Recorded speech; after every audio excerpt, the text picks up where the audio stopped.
friends, let me introduce myself. Peltzer's the name, Rand Peltzer. That's me there on the corner. I'm an inventor, and I have a story to tell. Yeah, I know, who hadn't got a story? Well, nobody's got a story like this one. Nobody. Okay, record go. Let's go.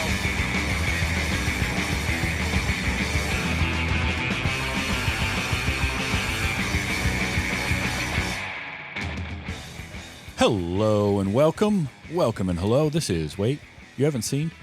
It's a show where we talk about movies and specifically talk about a movie at least one of us never seen before. I'm your host, Travis, a.k.a. TV's Travis. This is episode number 349. And our movie this week from 1984 is the Christmas classic Gremlins. And here to talk with me about it, because he had not seen it, from the Botched podcast, it's Chunky Kong himself, Tristan. Tristan, how you doing? Hey, Travis, I'm doing great. I'm excited to talk about this film with you today. Excellent. How are things in Michigan?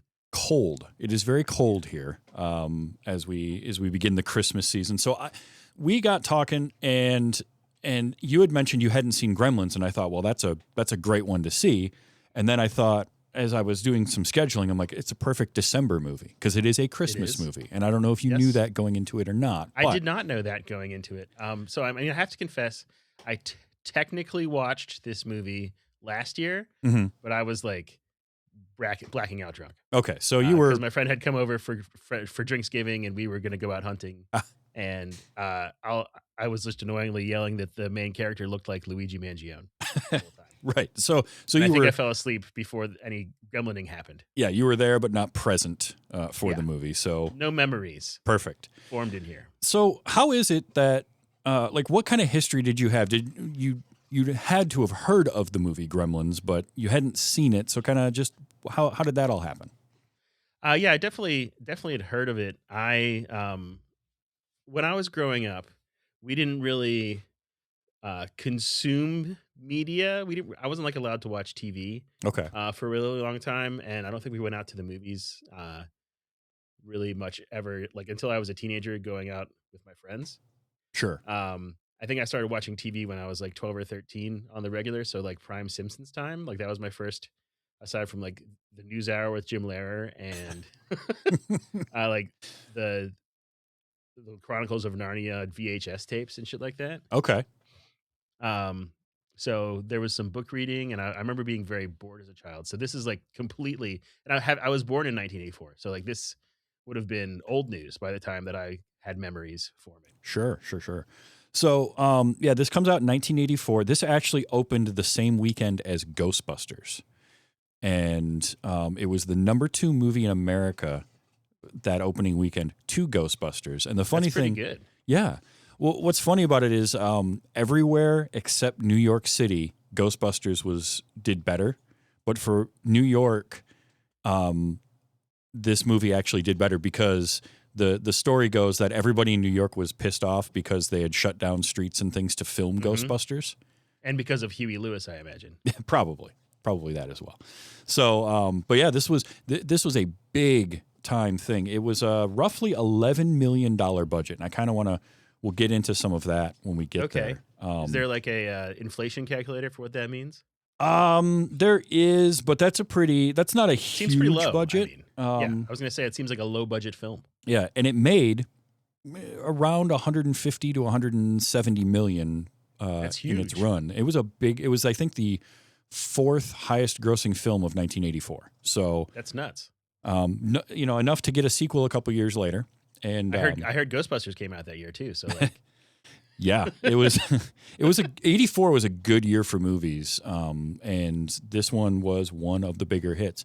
This was written by, and it's funny because it was written by Chris Columbus, who went on to write The Goonies, and he ended up directing Home Alone and Home Alone 2. And the kid from The Goonies was in here. Yeah, Corey Feldman. Yep. Yes, that's his name. And he also had this directed by Joe Dante. Joe Dante got his start in film working with Roger Corman so he knew low budget filmmaking. Roger Corman would make movies for like $100, and some beer. Like that Just guy. throw into the theaters, see what happens. Yeah, Roger Corman is like the king of low budget B movies. He did the original film of Little Shop of Horrors, not the 80s one, but the 1960s version. Never seen that one either. And there's actually some Roger Corman veterans in this, in the cast. But Joe Dante got his start with him, and then went on to do he would do a lot of horror early, like Piranha was a Joe Dante movie. The Howling was a Joe Dante.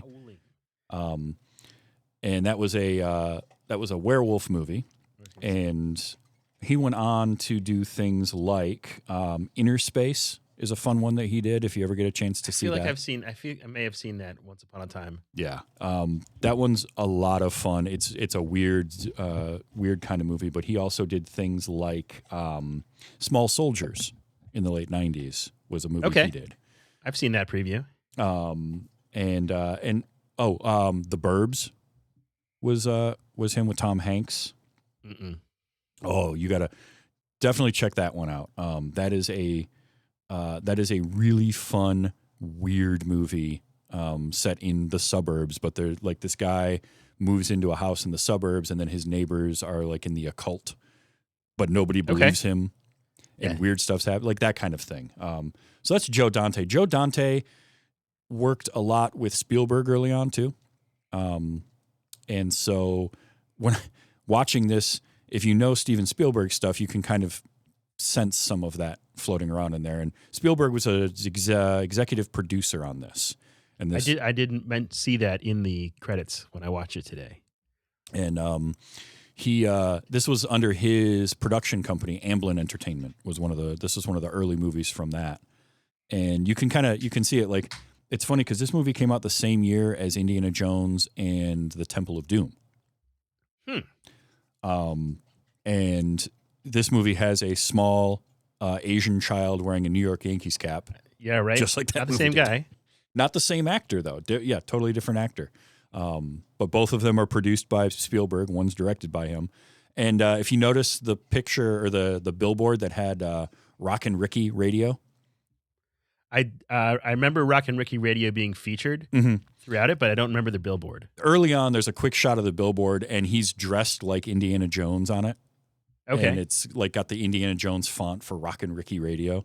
So it's like there's Spielberg DNA fingerprints kind of all over this movie. But it's not one of his. It's a Joe Dante movie, and he loved to make a mixture of horror and comedy, which this is 100% that. In fact, sometimes it almost swings too far one way or the other. Was he involved in Big Trouble in Little China? Nope, that was John Carpenter. Well, yeah, but I mean, maybe other people. Nope. But yeah, I love John Carpenter, and I mean, we've got the Chinatown connection there, like Supernatural Chinatown. Oh, definitely. I imagine one of those films was before the other one. This one actually came out a year before. I think Big Trouble in Little China was 85. One of the things with this was I was reading about early versions of the script. So Chris Columbus wrote this, and he, like I said, he went on to make Home Alone and Goonies? Mrs. Doubtfire. He wrote The Goonies. Yes, there we go. He directed the first two Harry Potter films. All right. But he wrote this script when he was just out of film school at New York University. And apparently the early versions of it were even darker. Darker could have been better. Yeah, like the character of Pete, Corey Feldman's character, in an early version gets killed by the Gremlins. Nice. Like more people like that. get killed by the Gremlins. There's the whole thing with Phoebe Cates' character, Kate, and like her dislike of Christmas. Yeah, that was my favorite part. Was it? When she does her monologue after they're like going down the street. Because they set that up early, right? They have the early version of it where she's just talking about like not liking Christmas. But then when she tells the story later about what happened to her father, and what I like is the studio didn't want that at all. They're like, can we not have that in the movie? Seems too heavy. Yeah. And Joe Dante was like, no, that needs to be in there because it's like the crux of the movie is the mixture of horror and comedy and sort of. Yeah, that was good dark comedy right there. Yeah. It's very dark comedy and also like really rough to think about. and he fought for it, and I think Spielberg ended up fighting for it. And there was an interview with Joe Dante where he said that after the movie came out, that executives from the studio were apparently trying to call theaters to figure out a way to like edit that out, and it didn't work. I don't know how much every truth guy there is splice to that. right. But that would be hilarious. I could see a studio executive doing that. For sure. Like trying, especially in the 80s. Oh yeah. This is one of the movies though that kind of helped create the PG-13 rating, because this is rated PG. Huh. Okay. It's a little dark for PG. Yeah. So there was no PG-13 rating when this came out, and you had G, PG, and R, and then X. Yep. And this movie and Temple of Doom coming out the same year, both being rated PG, really pushed for that. And so later on in 1984 or early 85 is when Red Dawn was released, and that was the first PG-13 movie. So this was number 4 behind like Red Dawn and Ghostbusters and Indiana Jones. I don't know if Red Dawn outgrossed this or not, but That's fair. But yeah, it was behind Indiana Jones, Ghostbusters, and there was this movie. But you're right, like for a PG movie, this gets a little rough. One of my favorite scenes, and it's absolutely what helped get a PG-13 rating, is the scene in the kitchen when Mom comes into the kitchen and fights the Mom gremlins. goes hard, dude, in that scene. I'm like waiting for her to just be like screaming and running away, but she's like, no, I have to kill these things. Yeah, like this is my kitchen. And apparently what they shot was even more so. So when she because the first thing she does is use that blender juicer thing and just liquefy one of them, which was gross. We saw that thing earlier, so it's like Chekhov's. I have a note about that thing, like the amount of pulp and juice that come out of the one orange that he puts it in. Their orange physics are completely off in this film. It ruined the immersion. I thought I had a note. I'm like, he's gonna mention this because I know you've worked with food and you work in kitchens, so like, yeah, if anybody you would know it. But when that thing goes off on the gremlin, like it's everywhere. That's great. But then so she does that one, then she stabs the next gremlin, and then the third one gets put in the microwave, which was also that was good. The squish, yeah, the sound effects for it, everything. But the thing that they cut, and you can kind of see it in the background when she's spraying like the wasp killer on the one and then shoving it in the microwave. But in the background is the one she stabbed on the counter. Still twitching. Yeah. Well, apparently they had shot a thing where it was trying to pull the knife out of itself. Okay. And they decided, you know what? That's a bit too much. But you can still see it back there kind of twitching and trying to like move around. So I was like, why? She needs to go back and double tap that thing. Confirm the kill. But yeah, that for me is one of my favorite scenes in this because she just goes so hardcore. And usually the trope would be for her to scream and run away or get hysterical. Yeah, it was what I was expecting. And I was pleased that it didn't happen. And then it turned out that they were a sword household when Billy came home. So that was awesome. Oh, yeah. The other thing I like about that scene is the way it's shot is like a Sam Raimi or Roger Corman type of, schlocky horror film where they start doing the Dutch angles and they start tilting the camera. Really heavy close-ups. Yeah, you get all of that. It's so much fun because it goes from the kitchen to then her out in the living room and she gets attacked by more of them.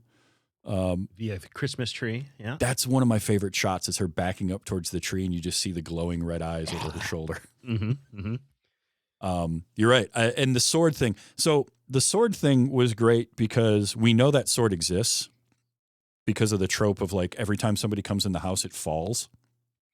Because we saw Billy come home and it happens and Dad comes home and it happens. That is a trope in movies that I miss. That happened a lot in 80s movies. And I think this thing is going to come back later into play. Yeah. Or that thing that always gets knocked over. Like they did it in, I guess because of Chris Columbus, they did it in Home Alone, right? There was that statue outside the house that everybody that comes over to the house kept knocking over. There's another 80s movie. It's one of my favorites when I was a kid. It's called House 2. So there was a horror movie made called House, and they made a sequel to it that has basically nothing to do with the first movie.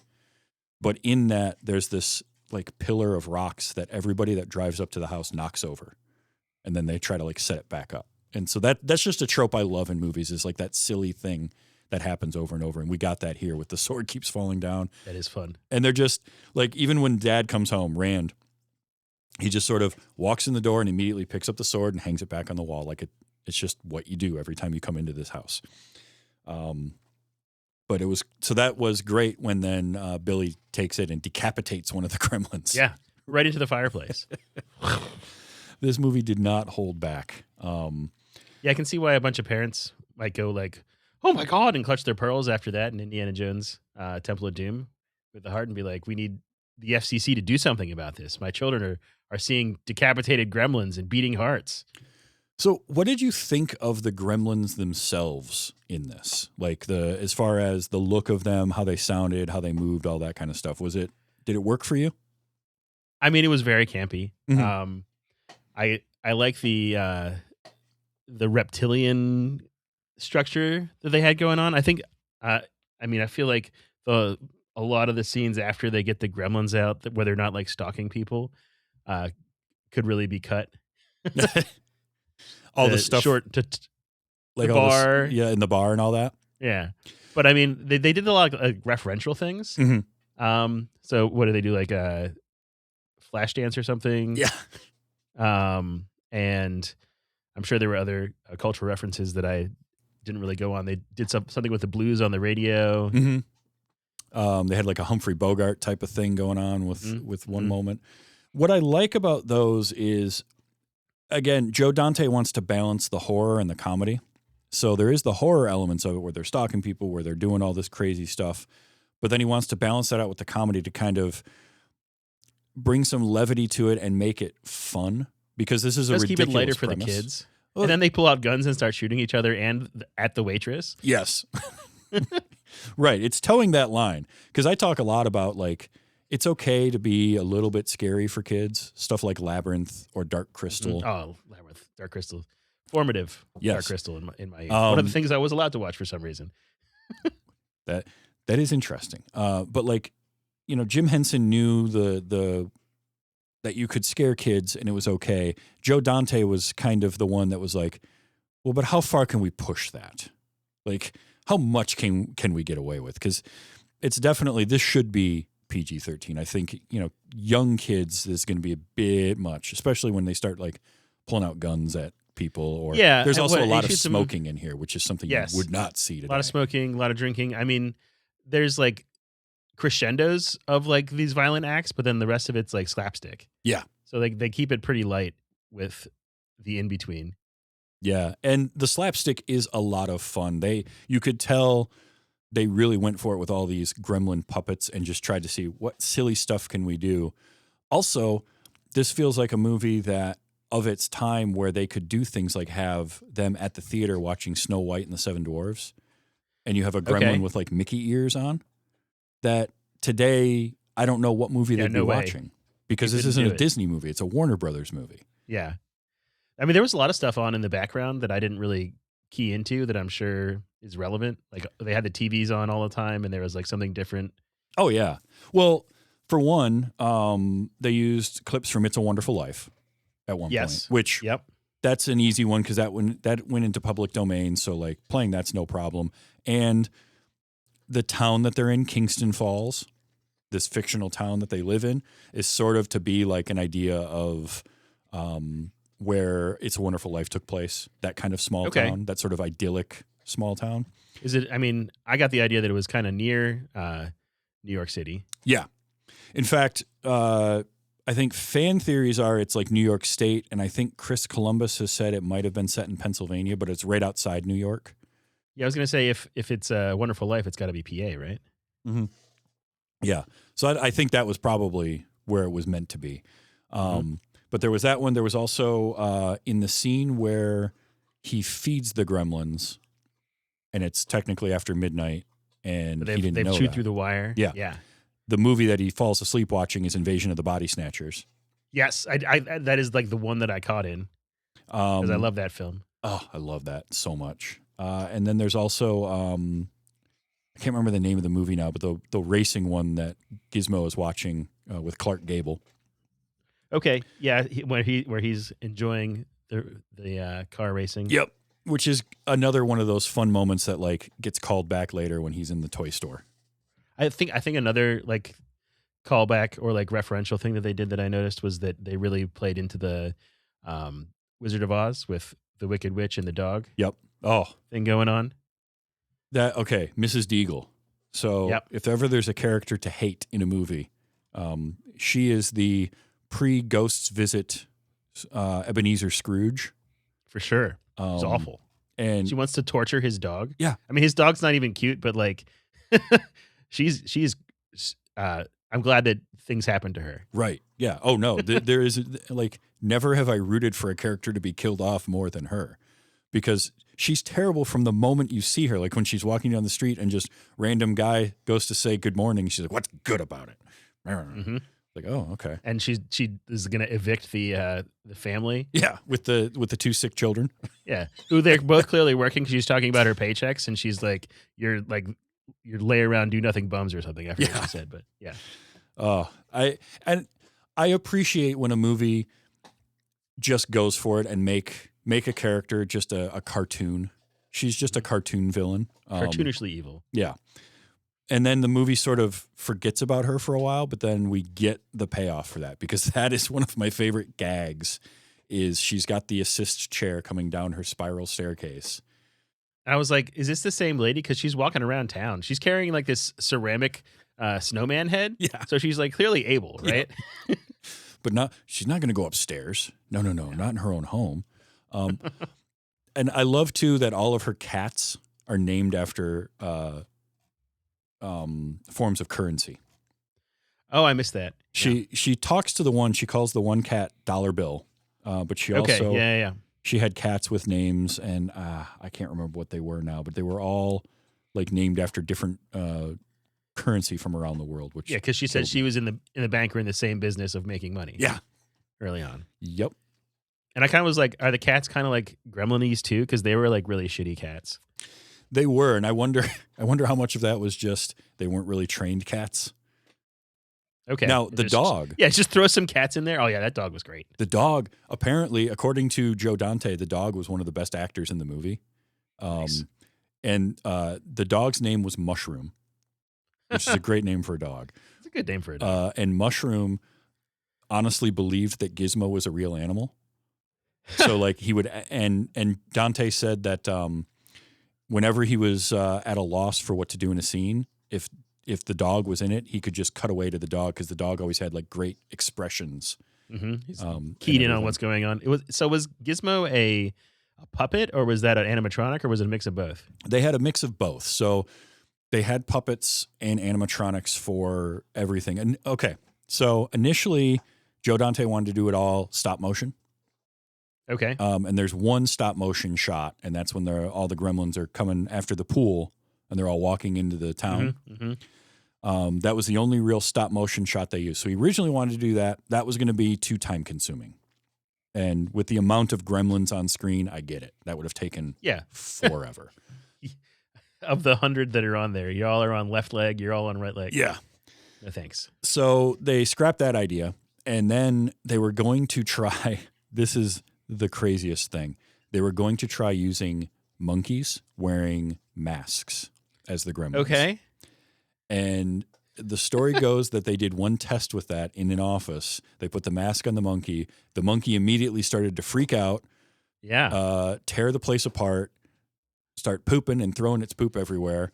Yeah, no way. And because somebody had said about doing like puppets, and they said, well, let's try with the monkey. They tried that, and Joe Dante just looked at the guy and said, so puppets. So puppets, yeah. Well, yeah, I mean, when he first comes out of the box, definitely a puppet thing going on, which is good. But there are other times when I'm like, that's got to be a robot as well. Oh, yeah, yeah. And they had a ton of those, and apparently they were like 30, 40 grand a piece for a lot of the hero ones. And then he's like, and then it goes in the pool, and there's up to 1,000 of them. Yeah. And I know they had like, like everything, they have different sort of layers of how articulated they are. Pardon me, but yeah, like the real like Stripe, for instance, was one that I'm sure was probably one of the most expensive ones. So they were like checking people's cars when they were leaving the lot to make sure that nobody was running off with one of their gremlins. Yeah, the $40,000 1984 money Gremlin. Makes sense. Also, initially, Gizmo and Stripe were one character, and Gizmo was going to turn into a gremlin and go out. No, you can't do that. Well, and that was the thing. Spielberg was like, no. Gizmo needs to be like the hero. He's Remain cute. pure. Yeah. He's cute. He's marketable. He needs to be a hero. He's like the proto Grogu. Yeah, exactly. So they made that change early on, split, so they had Stripe. But that created a ton more work for the creature department because they had initially just made Gizmo for like the first half of the movie. Mm-hmm. And that's kind of why Gizmo doesn't do a whole lot in the second he's like half. mostly in the back for the Lord. Yeah, because they just didn't have animatronics for him to do stuff like they did with the rest of them. But Gizmo is adorable, and you're right. He is a proto Grogu. Like proto Grogu. That's kind of like if you made a King Charles Cavalier Spaniel into like a walking bat monkey. I guess. Yeah, I could see that. His coloration changed a bit. I guess he was originally like all brown. I like the two-tone. Two-tone's great. And he was voiced by Howie Mandel. Okay. That's funny. Who basically did a bunch of gibberish. Yeah, I was going to say. Just a few words here and there. But then for the international releases, he did a lot of phonetics that they would then use to restructure lines for him and for a bunch of the Gremlins. The only name in the cast list for a Gremlin that I didn't see was I kept expecting to see Frank Welker, because if you're doing voice work for creatures, Frank Welker was in everything. The man has like 500 IMDb credits. But Optimus Prime, Peter Cullen, did a voice of one of them. Nice. And Michael Winslow, the sound effects guy from Police Academy, was also one of them. Was Police Academy, that had already come out by then? I think the first one might have. I want to say the first Police Academy is 83. Okay. And I love all the voice stuff with the Gremlins in general. Like I love the fact that they have both the Gremlins being horrific and then these dumb things like them all in the movie theater to watch a movie. And a lot of I might have captured a few of those Gremlin laughs because they're too good.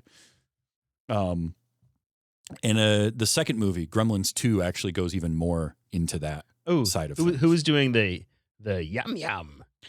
That was probably, I'm going to guess, Winslow. That sounds like something he would have done.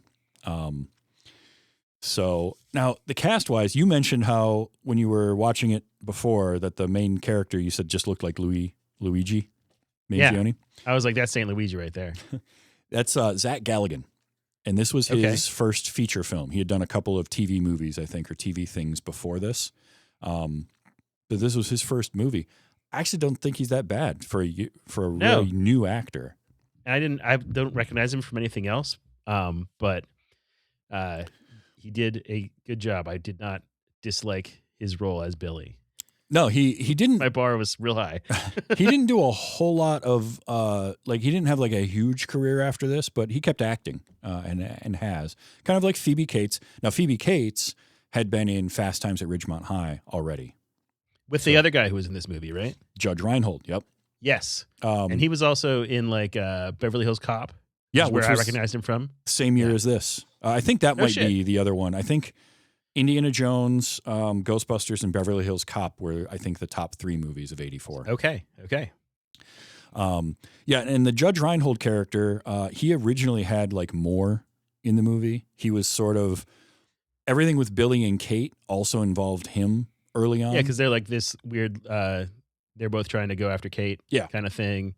He's like this shitty career rich guy, and Billy's like how old is? Do we know how old Billy's supposed to be? That's one of my questions. I want to say 20, 21, because he's going to a bar. Yeah, and what's his name? Judge Reinhold's character says he's 23. Okay. So yeah, he's I assume out of they're high around school. the same. Yeah. Still living with his parents, working. Yep. Now Judge Reinhold's character, they sort of cut him to have Gizmo more in the second half of the movie. But I had two moments. I had to capture these because they were too good not to with him. All right. And one of them is, I'm going to play the line and then I have to give the story of filming this. But this was Judge Reinhold, and this fit the character really well. Give me a vodka martini, shake, don't stir. He's trying to do the James Bond thing, but apparently Judge Reinhold just could not remember the line right. Shake, don't stir. It works better That's that funny. way. Yeah. Because it He's just more makes douchey him that way. Yeah, it makes him seem more like a dipshit that he can't even quote the line right. And then the other one for him was, I just love this. Kate, you haven't seen my new apartment. I haven't seen your old apartment. It's just shooting him right down. Yep. He's trying to be like, oh, you should come over. And there apparently was more of that, and they cut it out. And I'm kind of glad. That was the right amount, I think. Yeah. Of that whole scene. His character was fun, but the movie's just like, eh. The movie did that with a lot of characters. Him, Pete, played by Corey Feldman, just sort of not in the movie after a while. Yeah. Now, Feldman, he was 13 making this. And this would have been a year before The Goonies. And it was the same year that he was in Friday the 13th. Okay. Big child star. Forward. Yeah. He already had like 15 or 16 movie credits, credits to his name by this point already. So like he was a veteran. I think he'd been acting for like 5 or 6 years already. So he gets to be the first water spiller. Yeah. It's good. Yeah. Man. So the rules of the Gremlins.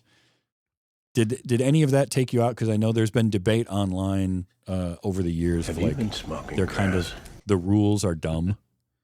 I think it's fine to have just set rules for this like mystical Chinatown creature that is going to cause a supernatural horror in your town. I'm fine with there being rules that just are. Yeah. You don't need to explain.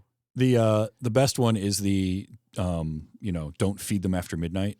You get the kid saying, Never feed him after midnight. yeah, but midnight where? Right. Which time and zone what are we talking? isn't like noon also after midnight on the same day? Right. Right, so like which apparently even Zach Galligan as Billy, he said like at the time, that's kind of dumb because it's always after midnight somewhere. Yeah.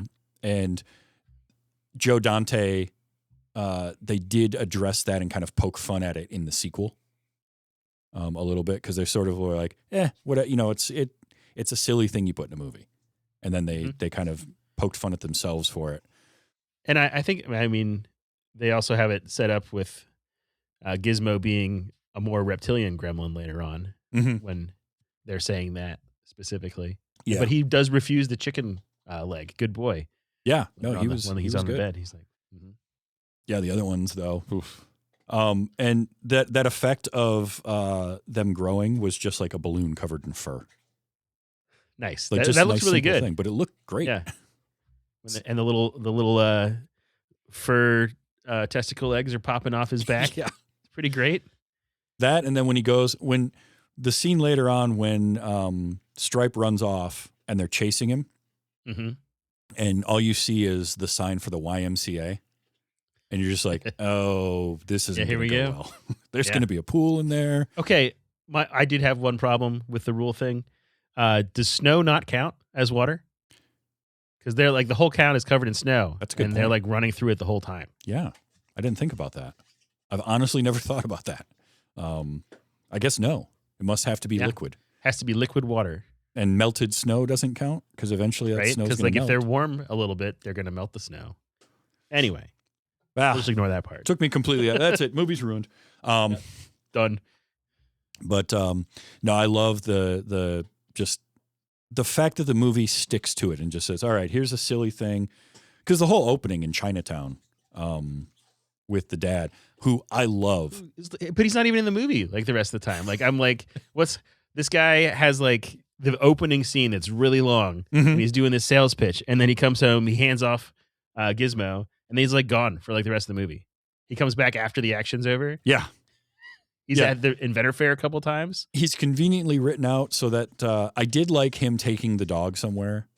Mhm. So at least the That was- dog is okay, no yeah, that longer was in good. danger. And I mean, like, one of the notes that I had was that are the kids both working in the house to like support the mortgage because dad doesn't make any money because he's off making shitty inventions? Basically. Here's a cool thing about that actor, though. Hoyt Axton is the name of the actor that played. When you need John Randall Candy, but Peltzer. you can't afford John Candy. He also reminded me of an actor named Gaylord Sartain, who was That's a hell of a in- name. He had done things like Hee Haw and all this kind of stuff, but he was also in a few of the Ernest movies. I love the Ernest movies. So the two brothers that always show up in the Ernest movies, Mhm. he's the larger of the two brothers. Okay. And Hoyt Axton reminds me a little bit of him. Here's a cool thing about Hoyt Axton, though. He's more known as a songwriter than an actor. He acted some, but his most famous hit was Three Dog Night's Joy to the World. No shit. He wrote that. So Good job. I just love those little like 6 degrees of separation things. Those are fun. And he's fun in this. I do wish he had been in it more. Because he just like the whole sort of failed inventor trope, which Chris Columbus did a lot. Like, oh, the other one that Yeah, we got that with Honey, I Shrunk the Kids, right? yeah, and another one that he wrote was Young Sherlock Holmes. I don't know if you ever saw that or not. I've not seen that. That one's pretty good, and I like it. And there's a character in that that's also a failed inventor. Same kind of trope. But I love like his bathroom buddy, and that's just the worst. Yeah, it's just like his Swiss Army knife for bathroom stuff for the It's- businessman on the go. It's not good for any of the things that it does, but it does them all. Yeah. It squirts you with shaving cream and toothpaste. It's perfect. That toothpaste rubbed off of his jacket. He must have like That's no scotch problem. guarded that That's no problem. It jacket. comes right off. This line, That's no problem. That's absolutely no problem. he has to say that all the time. Yep. He also did the thing I love to do, which is he hands somebody a gift, and it's a box of rough size, and you say something outrageous like, It's a new car. you know, my go-to is I'll give somebody like a real small gift and then tell them it's a bowling ball. Yep. Clearly. Um, From the heft. I did like the movie. All right, it's 1984. Slightly racist towards Asian people. Yeah. You know, that happened a lot. I have a note about that. But I did like this delivery. You got yourself a bad case of dragon breath. Bad breath. The gong. The gong is the thing that pushes that over the edge. Yeah. Yeah. Also, I'm a big fan of tropes like the character that always introduces himself. Like in this case, if you want John Candy but you can't afford John Candy, line is perfect because this feels like something Candy would absolutely say in a movie. Fantastic ideas for a fantastic world. I make the illogical logical. Like that's right up there with, Yeah. if you ever saw Volunteers, John Candy's character in that, Tom Tuttle from Tacoma, Washington. You know, he would always introduce himself that way every single I've time. not seen it, but the delivery's there. Like Yeah. he reminded me of John Candy. Or his character in Planes, Trains, and Automobiles selling shower curtain rings. Also, I like This is the Peltzer smokeless ashtray. the smokeless ashtray, Stray. which I believe was a real product at some point. Somebody tried to make a smokeless ashtray. That's so weird. I don't know how that would work. There was a lot of Yeah, smoking. does in it this just movie. smother it? Like I don't know. Like, Because there was everybody was smoking. There's smokeless fire pits. I've seen those, but that works in a different way. I'm not sure, but that does timestamp the movie in the 80s with everyone smoking. Mm-hmm. Does And it the just- police officers are drinking in the station. That sheriff put more bourbon in that cup than eggnog. He put like a little splash of eggnog and then half a cup of bourbon. Sounds about right. His deputy, by the way, was played by Jonathan Banks. I forget Jonathan Banks is in this movie every time I watch it. And he went on to, he was very famously in not Better Call Saul. What's that a spinoff of? Breaking Bad. Why I couldn't remember that. Yeah. Jonathan Banks is in Breaking Bad. He's just had Googled him. a huge career. Beverly Hills Cop. Yeah. He did that the same year, the next year. I guess the same year. Same year. And I always forget he's in this. Completely forget it. And he's just a goofball. And I kind of like it's the trope of the useless police. And they're the only two. When they show up and they're like, "Oh, this is crazy," and then they leave. Yeah. Like, I go back to the station after they see a bunch of people die. They see the guy getting attacked in the Santa costume. That one, this is such a small town trope. Is this whole thing where they're watching? They see the guy come out of the house dressed as Santa with like half a dozen gremlins hanging off of him. Jesus, Frank, that's Dave Myers. He does Santa every year.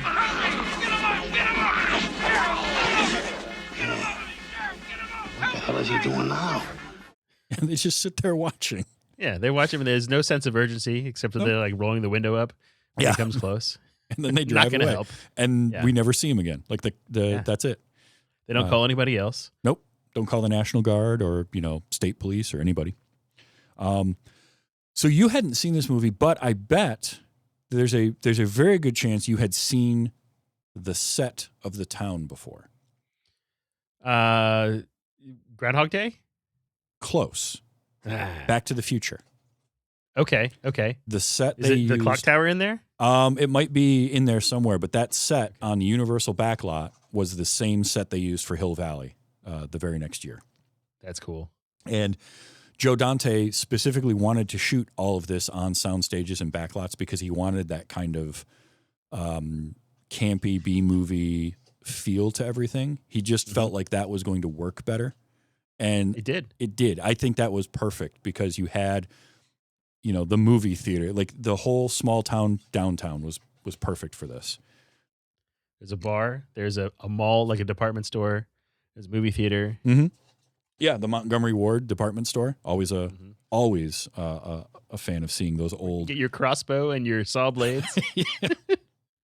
That bit where they go in the department store at the end again gets kind of intense. Like, yeah, they're throwing stuff the whole movie, and then it's like, oh, these gremlins are strong, man.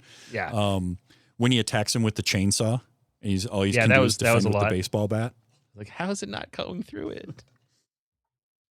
I don't know, but that was one. I don't think that was originally in the script, and they sort of added it later on as like, hey, let's make this a little more intense. And boy, was it.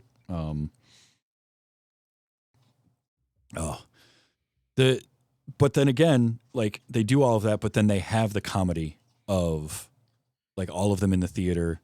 Then they blow up the theater, right? There were like definitely little fireworks at the end. Yeah, in the entrance of the theater, like there's this big fireball, and then there's these little pops. Yep, funny. The bar scene is a favorite of mine just because it's just going for it, and the fact that when we cut into it, Kate is working and she's trying to like give them beer and stuff. I've tended at that bar before. Yeah. My favorite is when she goes to light the cigarette because the one that had like 6 cigarettes in its mouth, half of them were already lit, but now it's afraid of fire.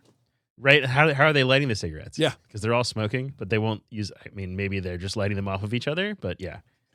But I like her kind of figuring out that because she didn't know the rules, but now she's figuring out that the bright light scares them, so she grabs the camera. She like the women in this film figure it out real quick what the score is and what they got to do. I mean, there's only 2 of them, right? The mom and Kate, but they're both really smart, and they do figure that out right away.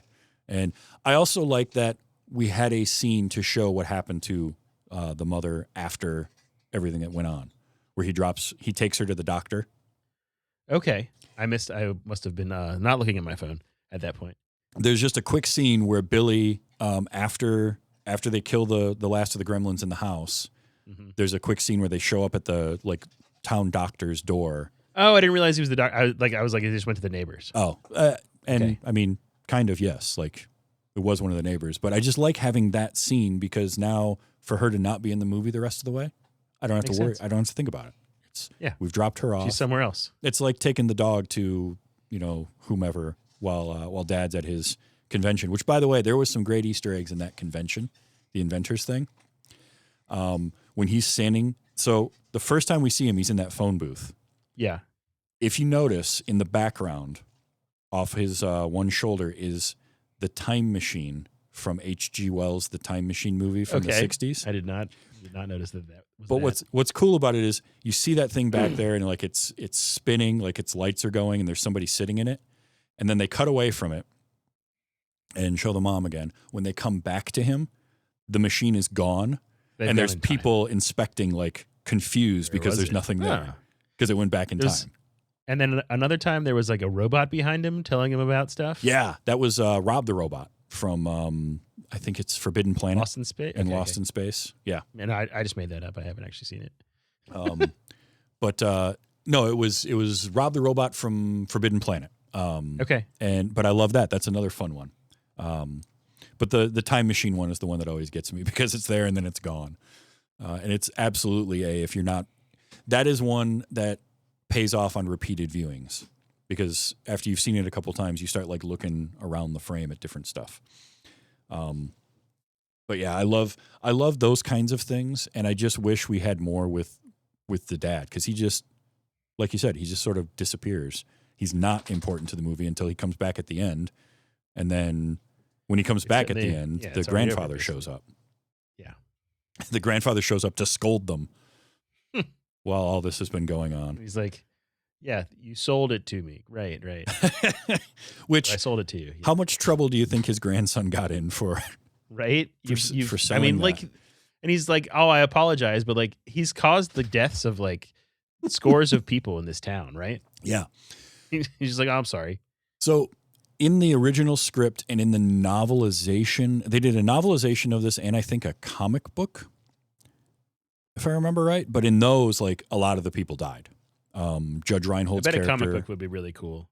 Oh yeah. Oh, this is perfect for a comic book. But Gerald died. Pete died. Mr. Futterman, Dick Miller's character, died in that. And they kind of gloss over that. And in fact, at the very end, the newscaster talks about seeing Futterman in the hospital. Okay. So they didn't kill him in the movie. Dick Miller, by the way, is one of those. He acted in a lot of Roger Corman movies. So he was an old hand at these kind of low budget schlocky horror / comedy things. And I adore him. He was always fun to see come up in movies because he just was fun. And here he gets to play the curmudgeon that just hates anything that isn't American. That's his whole I have a thing. note about him where my question was like, is this xenophobic foreign auto parts guy, like the takeaway from the story is that he's right? I wrote that before they got scolded by the grandpa. Yeah. And I like him mentioning, Gremlins. Yep. He's like named the things. Yeah. I also, this was great from him I told you we should have got a Zenith. when he's talking about his TV. And the thing was, Zenith, I think, was the only or the last television to be produced, like and manufactured in the Made in U.S. America. Okay. Everything by that point was not anymore. And then the ironic thing is, about 10 years after this movie came out, the company Zenith got sold to LG. So it goes. But I like him as the character because he's a lot of fun. Like, and this is an old reference for the 1980s. I expect to see you in the funnies any day now with Smiling Jack and Little Abner. Oh, well, Mr. Futterman, they don't run those comics anymore. Yeah, they didn't run those comics. Never even heard of them. Yeah, those were comics from like the 30s. Wow. Deep cuts. Yeah. So if you were to do that today, I feel like it would be talking about like Calvin and Hobbes. Yeah. It's that kind of Agar the thing. Horrible. Yep. Although that might still be running. Marmaduke. Marmaduke. Probably. There's a good one. Gotta be. Blondie. What's the one? Dilbert. Yep. I know comics from our age. Or The Wizard of Id. Yes. I do like his scene. Apparently he drives his snowplow just around town. Yeah, I was like, why is he just like drives a tractor? What the fuck? And they call it a Kentucky Harvester, which wasn't a real thing. but it's probably like a play on International Harvester. Yeah, that's what I figured. But I did like the scene where he's at the bar, kind of closing down the bar, and Kate's trying to get him home. I think it's Christmas Eve. Mm-hmm. So the radios you stick in your ears, they put them in their watches. They got little teeny gremlins for watches. I don't think it's such a good idea that you drive home. Why don't you walk home? You know, Katie, I think maybe I'll walk home. Good. And then he just gets right in the tractor. Yeah. But I do like, he does a good job acting drunk. He does. Because that is not easy He's been drunk before. It's not easy to act drunk when you're not and make yeah. it convincing that you are. But he had like the right amount of slurring. And it's that realization when she says, maybe you should walk home. And there's that 3 seconds and he goes, maybe I should walk home. Yeah, I'm thinking. I have this own idea of mine. But what if I walk home? Yeah, I like Dick Miller a lot. His character is silly throughout the whole thing. And murdered by his own tractor. I also love him having to go out to check the antenna for his TV because it's pre-cable. Yeah. Uh-huh. Didn't have cable. You got to go check that antenna and make sure that nothing knocked it down. And now we've swung back around and we have antennas again. Some people do. I don't. No, I still got that cable wire. I don't have cable, but I have cable internet. You know. Another thing, because I love retro technology, but one of the things that happens as technology progresses is we lose certain things, right? One of them is the antenna on top and having to adjust that to get your signal right. But the other one with a move from something like analog, like a record, to digital music is you don't get this. With a voice heard. I love that shit. Where the record stops. Was so good. And for her sound work. For her to stop the record, that's the mom, right? That was her scene. Yeah. She was great. I had a couple other sound clips. Oh, okay. He slipped and broke his neck. Died instantly. And that's how I found out there was no Santa Claus. I mean, that's just, it's just rough, but heavy. Also darkly funny. Yeah, no, it's like one of the parts that I laugh the most at. I mean, the idea of like, we didn't find him for days, and she goes to light the fire and then smells. Guess the smell. Oh God. What was the other one? And then the grandpa popping up at the end. I don't know if anyone else watches videos online with Uncle Roger. I don't know if you've ever seen him. Uncle Roger's great. Okay, Uncle Roger's great. So you probably appreciate it. Hi-ya. There we go. I heard that and I was like, oh, okay. That's fun. I love Uncle Roger. But I like, so the actor that played grandfather, who's just credited as grandfather, he was 79 when they made this movie. But they had to put a bunch of makeup and prosthetics on him to make him look older. Nice. Because he looked so young. That's great. And Zach Galligan had a quote saying, like, he asked him about that, and he was anticipating some kind of, cheeky, like, ancient Chinese magic or whatever. Yeah. And the guy just said, no fried food. No fried food. Okay. I mean, I guess that's a way to live. It's just not a way I want to live. Yeah, right. I want my fried definitely food. Eat some fried food often. Yes. Mrs. Deagle, by the way, is just terrible, as I said. I do not like her. However, when she hears the carolers outside. Yeah. And then, I understand that. I understood her hatred of the carolers, but also when she gets up and as she's walking out, she calls them a name. Glue sniffers. She calls them clue sniffers. Let's go. Which I completely forgot about again. Yeah, that's funny. That's a hilarious one. And then, of course, her playing up the, oh, my heart, when the dog lunges at her, which, no, Barney was just doing what he was supposed to do, which is... He was a good boy. Dogs can sense evil. And this movie is a great balance. It does swing a lot, but it's a great balance of the horror and the comedy. Because when it goes horror, like, it really goes for it. It gets intense, the lighting, the music... And all the camera work, the whole thing in the house with the mom is like textbook horror film. Yeah, I like it when they're like stalking people, where they're in the vents, they're in the chute, and they're hiding, and then they jump out at you. That's great. That was good work. Oh yeah, They did a good job of the reveal of the Gremlins, because we see and we spend enough time with Gizmo to enjoy him, and they're cute, and then we get like the spores happen, right? And we get a bunch more of them. And they're rude gizmos. Yeah, but they're still cute until they turn into their pods. And the whole way like the pods open up, because they take the one to the school and they give it to random science teacher. Yeah, I want to talk about the science teacher guy. Yes. So he does the whole experiment thing. Mm-hmm. Hey, like, what's he doing at the lab at like 2 a.m? Yeah. On a random school night. He's called in Billy, who's clearly not a high school student anymore, who's traipsing around the high school. Yep. Talking to the school teacher. But does Billy like ever call the ambulance for this guy after he's been like jabbed and dragged under the desk? Like, he just totally forgets about him. Yeah, there's so many things wrong with it. Number one, he's a middle school science teacher. Oh, I didn't realize he was a middle school science Yeah, because teacher. he was Pete's teacher. Okay. So he's like a middle school science teacher, and he starts doing his experiments. The thing that bugged me the most about that scene with him, where he does the blood test, he pokes him, takes the blood. When he goes to leave later that night, he's halfway through a sandwich. He sets the sandwich down and is just like, well, I guess it's time to go home, and just gets up and walks away. Fuck that sandwich. Like, takes the chips with him though. So I'm like, he's still hungry. Yeah. What do you do? Put the sandwich away or something. And he's looking for the gremlin in the room after he comes back. Yeah. And he doesn't turn the lights on? Nope. I was like, what is this guy doing? Don't turn the lights on, and then stick your hand underneath in the darkness, in the dark, to the thing that you can't see, the animal that you don't know. That just chrysalised Yeah. into something else.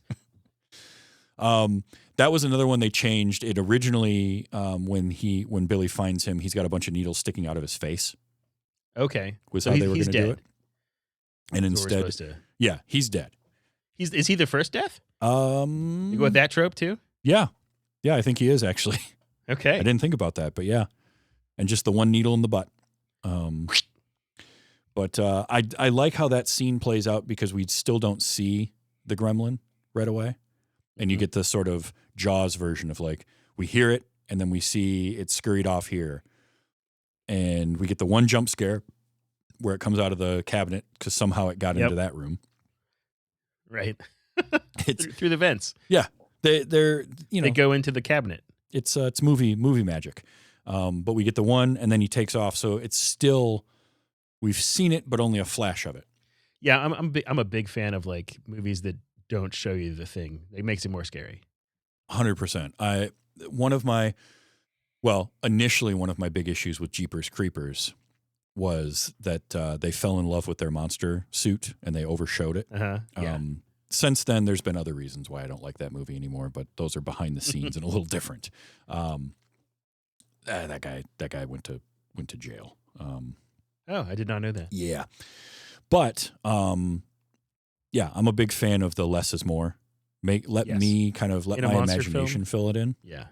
Or in like a thrilling horror. Yeah. Just teasing you with it. And teasing you with the jump scares that don't happen. That's good. I don't know if there was any of those in this one, but I'm a fan of that. Not really. I mean, the closest we get is probably in the school, where one's coming. It's just waiting for it to happen, those are jump scares that I like. If I know a jump scare is going to happen, but I don't know exactly when. Yeah, they'll prep you with the music, and then they'll cut it out, and then that's why the one along in Jaws with the dead body in the boat. Yeah, the reason that one works so well is because something is going to happen. The minute he goes into the water, you're waiting like something's going to come after him. Yeah, and then it does happen, but it's not when you're ready for it, and it's not the shark. Yeah. So, but I do like how this movie then will flip and do some comedy stuff and lighten the mood for a little bit before going back to horrific horror. And then the last one, Stripe dying from the sunlight. Yeah, that was good melting. That was really good melting, and I did not see this when it came out. I was too young to see it then. I didn't see it as a kid.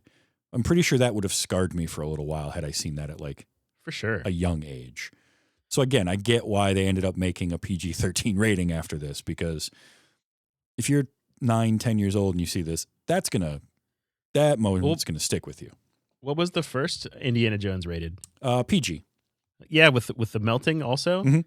It's a lot. I Yeah. know I didn't enjoy that when I was a kid. It definitely scares you. I remember being very scared of both of those movies, those first two, when I was a kid. Because by the third one, I was okay. And I think that one was PG too. That might have been Okay. PG-13.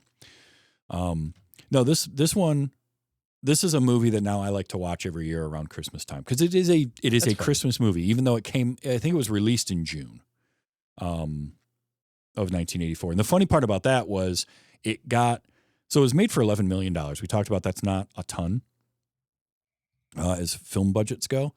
No. But it was also rushed a little bit because Warner Brothers wanted it to come out opposite Ghostbusters and Temple of Doom because they didn't have anything, or maybe it was Beverly Hills Cop, but they didn't have anything slated for then.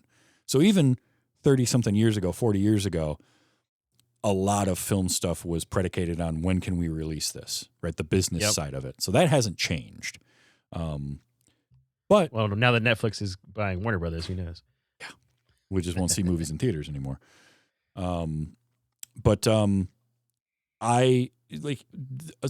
the fact that it was a lower budget movie from a not unproven director, but a director that only had a couple of movies under his belt at the time, and it was a little bit rushed. Like, I think they did an incredible job making a really memorable. It was a fun.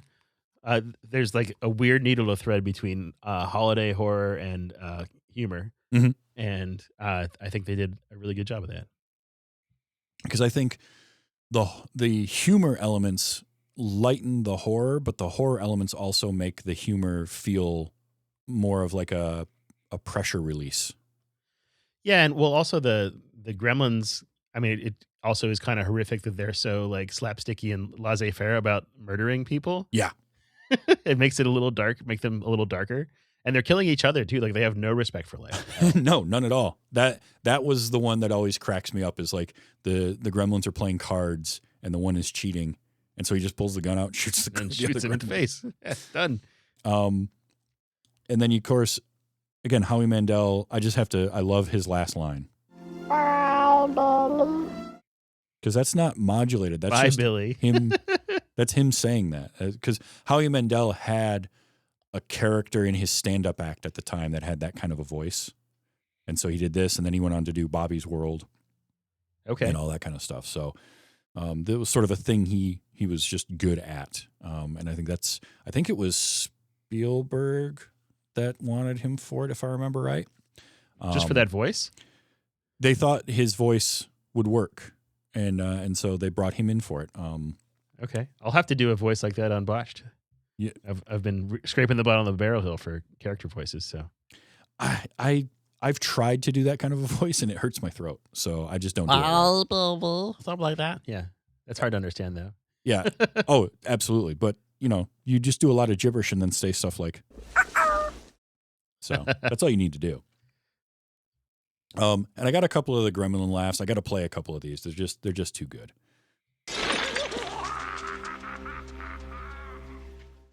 Like that is good. That's like Weasley from the cartoon movie Roger Rabbit. Oh yeah, it is. It's very much like that. I think there was.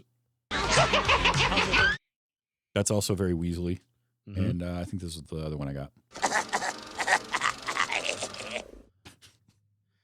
I mean, they had fun with that. They did. You could tell, like, they just got a few voice actors, threw them in a booth, and say, "Go for it, ad lib, have fun." You're these reptilian monsters, and you're laughing. Yep. Go. I also did write down the number of times the word "gremlins" was said in this movie. Take a guess. I'll tell you what. Do I get an over/under? I'll give you the over/under. All right. Over or under 10 times? I'm gonna go over. It seems like a lot. So it was over, not by as much as you would think. Okay. I clocked 12 uses of gremlins, the word gremlins, in this movie. And like 5 of those were from Dick Miller's character in that one scene. The snowplow guy says it a lot. Yeah. So Is this one you think you'll watch again as sort of a regular holiday thing? No. No? Yeah, once was good. Would you For me. be interested in seeing the sequel to it? Because the sequel goes even a little bit more meta at times. I would probably watch the sequel. Is there a third one? No, I believe there's. They might have done a cartoon. Okay, I don't remember now. that's it. How would you feel about a remake of this film? So I'm interested. I love the idea that this movie does. My worry on a remake is there's a charm to the animatronics and the puppets. Oh, that I worry. We're getting a third one, says chat. Oh, officially titled Gremlins 3. Okay. So it's a continuation, not a remake. Sounds but like kind of a remake. The worry I have is losing the charm of sort of the style that this has with the puppets. Now, we've been swinging back to doing a lot more puppet work, like Grogu and the Dark Crystal series. I think you could really do it well if you stuck with the practical effects with it, and you can definitely do Gizmo really cute in Grogu style. But it could also be really terrible. Well, especially if they clean it up. And that's the worry, right? Is I think this has to be a thing that toes that line between you don't have to make it R-rated, but it's got to be like Gremlins needs to be pushing the boundary of like what they can get away with while also having the humor in there. Yeah. And I know they're going to cut like the smoking out of it. Fine. No movies really. They'll be vaping. It'll be fine. Yeah, that's true. That would just make them all vaping. That would be funny. I would actually find that hilarious if they just all had like little vape pens. But I don't know.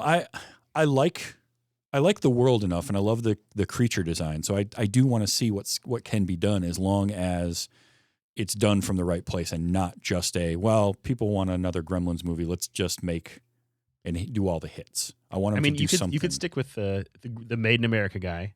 You could stick with him. Mm-hmm. I don't know. Do you still get it from a dark, dank shop in Chinatown? That's just the like question. A mystical thing. Yeah, I'm not sure. Vaping hipster Gremlins would be pretty funny. Yes, and that's the other one is the references that they make. I think that's another. You could do different part. references, I guess. Yeah, but I mean, Invasion of the Body Snatchers is still something you can reference that people that are my age, and I'm a young person, right, would get. I'm a young 40. I'm a youth. I'm one of the youths. I think too. Don't try to recreate like making it a Christmas movie. Yeah, that's a lot of needles to thread that they did. Yeah, you could just like set it in like near the holiday time, because if it's any time after Thanksgiving or like even the week before, there's just going to be Christmas decorations up. Yeah, it's just like a given. But like I think having it set in another small town, I don't know. That's the other thing is, do you bring back characters from this? Like, do you make it where Billy is now, a dad and he's got a kid and maybe he refines Gizmo? Maybe Billy is the one who sells Gizmo. He got him back somehow. Never, right? He got him back. Somehow Billy got Gizmo back. Somehow Gizmo returned. There we go. That's all you need, right? That's all it takes these days. No, but I'm glad you finally saw this. Like, because I do think that as far as 80s movies go, this is one of those that just, it almost feels like a box to tick. Like, yes, I've seen Gremlins. Yeah, no, I agree. One of my coworkers says this is one of their favorite movies. So now I have something to add to that conversation with them. And you'll get more of the references that happen when people talk about Gremlins. Yeah, another different one of my coworkers does like do kind of gremlin-y pranks a lot and does the laugh, and now I get what he's doing. So perfect. I'll still tell him to stop. Like, I've seen it now. I get it. We don't need to do it anymore. I know what you're doing. No, I'm really glad that we finally got you on the show and I got you to watch this. And maybe next time, if you come back, we'll get a movie that you will rewatch, or you can bring me something. I don't know. But you haven't. You said you didn't get to watch a lot of movies growing up, so there's probably I missed a lot of. Well, I've gone back a lot. I do like a lot of the campy 80s horror-y kind of stuff. I just recently watched Poltergeist, and that was god awful, but that was a fun watch. That is same era, and actually also Amblin Entertainment, because Steven Spielberg was executive producer of that movie. That movie was so long, but I watched it the whole goddamn way through. A real fun thing with that movie that I always love is the scene at the end where everything's going through the pool at the Yes. Well, all the bodies are coming out of the coffins. Yeah, well, when everything's getting sucked down into that, what they did, this is old school movie making, and this is the thing that I love. They had everything on cables, and it was running down that drain, and then they had a truck or a tractor that was pulling them from underneath. Okay. And they had people down underneath the set with shotguns that had like rock salt and buckshot, and so what they would do is as things were getting pulled down, they would shoot at it to break it up so it would get drawn through there. That's cool. And I just love that kind of like making movie stuff, which is, again, what Gremlins did a lot of, sort of figuring out how to do like the RC car with Gizmo driving it at the end, which cracks me up. I did notice that. I was like, that seemed like they had to do something with that. Or was it just like a remote control car that they put the animatronic thing in? Probably. And they had a bunch of different Gizmo faces that they I did made. notice that he looked different a few times in the film too, which I think works. In it, because it just adds a little something. That's the kind of stuff where, again, today you would do sort of one or two, and then you do a lot of face replacements. Mm-hmm. And that's the other thing that I worry about is I kind of want the Gremlins to have a little bit of that jankiness of sort of, it is a puppet, it is animatronic, and there is that uncanny valley of like, it definitely looks like an animatronic. I feel like that charm needs to stay. I love that stuff. Doing practical effects is always best. Yeah. Now, will they add, because like when they have the one that's dancing, doing the flash dance stuff, you could clearly see like when it was spinning on one hand, you could see the plate that it was spinning on. Oh, I didn't. That kind of stuff. But notice, I love all that. So, but seriously, I'm so glad that you got to see this and to finally get you on here, because you were the only botched cast member. Botched piece of your Infinity Gauntlet. Yep, I have now completed the set. I've had you all. It was great having you on Botched the other week too. Oh, that was fun. And remind people about Botched, even though Dennis did last week. Remind them again. What is Botched and where can they find it? Botched, a D&D podcast, or botchpodcast.com, is a super serious Dungeons and Dragons game that me and Phil and Dennis play and with Steve live every Tuesday night at twitch.tv/Botched Podcast or at YouTube Botched Podcast. We are episodic. We put out 52 to at least one episode a week, and we end our season and begin it at DragonCon every year. It's awesome. Live. It's a lot of fun. The live one at DragonCon is always a blast, and I've been on a couple of times on episodes, and it's always fun. If you like just zany adventures, check out Botched. It is a hoot and a holler, is what I'll say. And don't expect continuity. No, not at all. Please.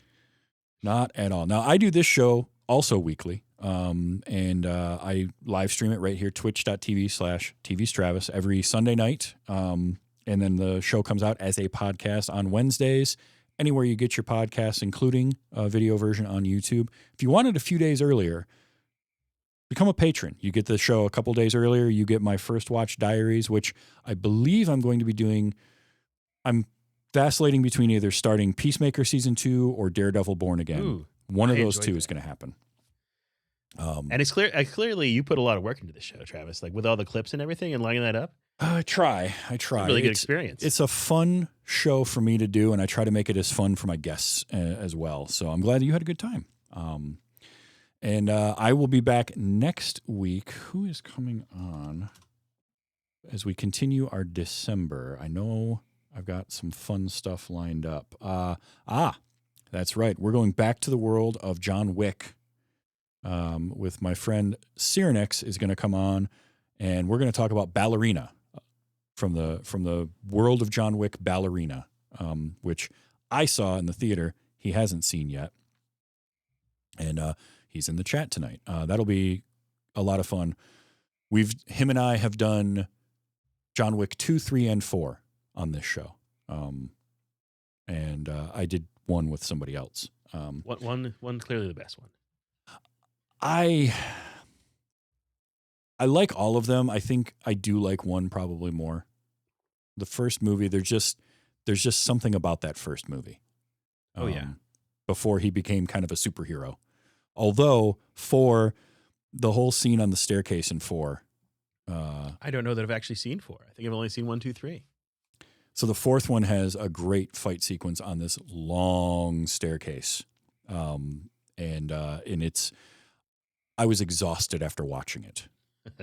Let's put it that way. Are we talking like a high-rise building staircase, like the Twin Towers, or is it like an outdoor staircase, stone stairs, kind of going up a hillside in a town? Okay, gotcha. So yeah, that one definitely it wears you out because I won't spoil it. It's worth watching, but Ballerina with Ana de Armas. About to have Armas. so much time off. I can watch that film, and then I'll watch this episode of it. It'll be great. Yeah. So that's what's coming up. And then I also have Phil Keating will be back in a couple of weeks with Amy Frost as they continue showing me Wes Anderson movies. We're going to watch Fantastic Mr. Fox. I've been having fun with those. But that's what's coming up over the next few weeks on this show. But Tristan, thank you so much for coming on. Thanks, this Travis. was fun. Oh, before I go. Yes. What's your favorite Wes Anderson film you've seen so far? Oh, favorite Wes Anderson film that I have seen so far is probably Grand Budapest Hotel. Good choice. Have you seen Darjeeling? No, we have not watched that one yet. All right. I won't say a word. But I really see it's tough, right? Because I also loved Royal Tenenbaums. Yeah, Royal Tenenbaums is a lot of fun too. Because Gene Hackman, I mean, he's just fantastic in that. So it's tough. But it's probably one of those two. It's either Royal Tenenbaums or it's Grand Budapest Hotel. Okay. So far. Well, I can't wait for you to get through it all.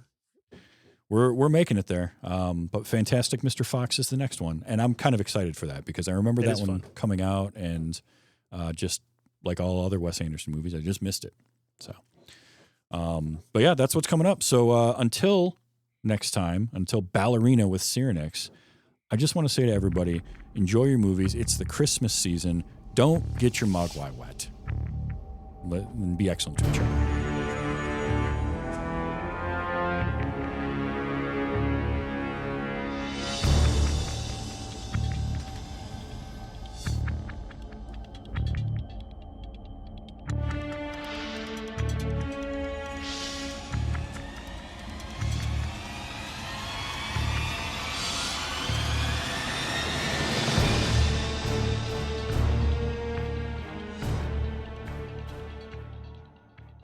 Let me drive. Now you're drunk. You always get to drive. Because I'm the sheriff, asshole. Another part that I forgot with those police that I just remembered right now is like the sheriff tries to get the Christmas tree for free at the beginning. Oh, yeah. Yes. And the other guy behind him is like, I paid for mine.